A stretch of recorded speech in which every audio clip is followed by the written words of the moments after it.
ertu gamall þegar þú heyrir það fyrst að mögulega sé þetta ekki faðir þinn? Þá ég 25 ára.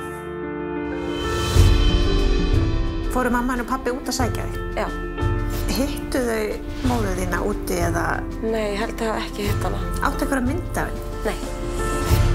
Vissir alltaf af pappa í útlöndum, ef maður getur sagt það? Já, en alltaf þegar við ætluðum að hittast eða mæla ykkur mót, þá mætti hann aldrei.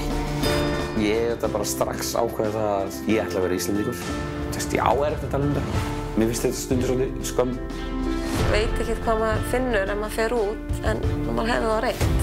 Mér langar bara að stakka upp flugvél núna og að komast að þessu öllu, sko. Oh my god. Ég hef aldrei verið svo stressuð í lífinu. Ég er alveg reynd. Eftir 40 ára leit að vera að koma hérna alveg bara, við erum sko bara á þröskuldum. Leitin að upprunanum snýr aftur 22. september á Stöð 2.